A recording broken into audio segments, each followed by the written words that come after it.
What's up, everybody? Welcome back. Hope everybody's having a great day or night whenever you're watching this. I know the Pacers fans, you guys got to be just on a different type of run right now, because this comeback in game one, best comeback I've ever seen. And I've said that 3 times this playoff run by the Pacers.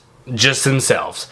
They did it against the Bucks, they did it against the Cavs, and now they did it in even greater fashion against the Knicks. They outscored them 20-6 in the last 2.5 minutes of the game.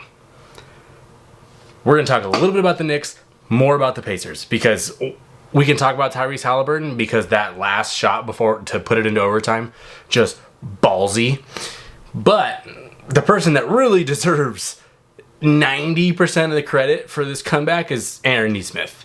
He hit like 5 or 6 threes all in that last 4 minutes of the game.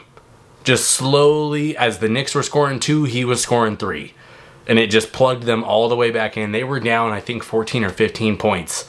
And I'll be honest, there was a point in this game, I think there was probably about 4.5 minutes left, maybe 5 minutes, and they were down by 15 or 16, and I was like, this is wraps. But I told myself, I was like, you know what? For every other team, this is wraps. But the Pacers have done this twice, where they've done some crazy shit, and it was awesome to watch. So I was like, I'm going to sit on the couch. I'm gonna watch all the way through. And we're going to see what happens. If the Knicks finish strong, take game one, look good going into it. But no, the Pacers did some incredible stuff. This was really led by Aaron Nesmith. He deserves so much credit for this.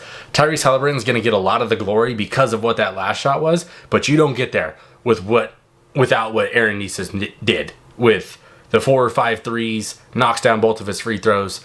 Just massive from him. I think he had 8 or 9 threes in this game, which was his career high. So in MSG, you cannot ask for more out of a guy is a role player on your team. That was some star level shit that he did. And then Haliburton did some superstar shit to where he, obviously they're down 2 because the Knicks can't make 2 free throws to save their life down the stretch. And he's coming down the court and he beats Bridges off the dribble. I think it was Bridges. And it looked like he could have gone to the rim and tried to finish a tough 2. But I'm sitting there on my hand, hands on my knees, just locked in. And he turns around and runs back to the 3-point line. And one of the greatest shots I've ever seen, with the basically falling away, puts it up, hits the back of the rim, goes straight up into the sky, touches the sun, and then drops back down. And obviously he makes the shot. I thought it was a 3, right? That's because when you see him turn around and run back, I thought he was going for it all, which I think that's what he was trying to do, but his foot was on the line. I jumped for joy and accidentally stopped the screen share off my phone and everything onto my TV, thinking the game was over. Call the homies up, talking just how crazy that was, and he's like, "Wait a minute, hold up, it's an overtime," and I'm already outside of my house. I was going celebrate, basically run up and down the street, and I'm like, "Oh shit, his foot was on the line. I didn't even get to see that part." Come back, obviously. The Pacers do some really good stuff in the overtime and outlast the Knicks, who did put up a damn good fight in there. And you got to give Brunson and Cat and a lot of OG Anunoby, you got to give those guys credit for how they did this.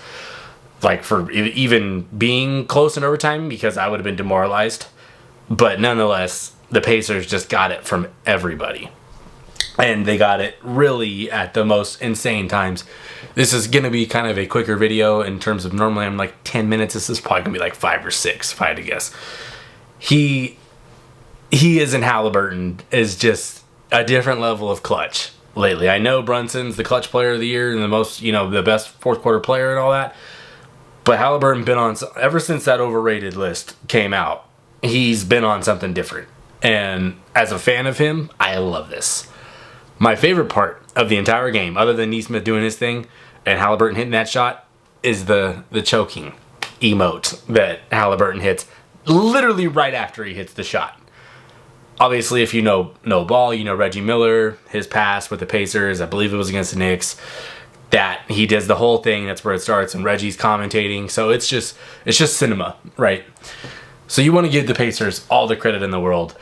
But there's a lot of blame to go to on the Knicks, to where Cat misses a free throw, OG misses a free throw. You can't foul up 3 and then not make your free throws on the back end. That just pokes the hole right through your whole plan. So crazy to me that you see all these times with these high level players where games come down to free throws where no one's guarding you, but there's so much pressure in those moments, and the Knicks kind of crumbled on it. And you could just tell in the way that their offense was run.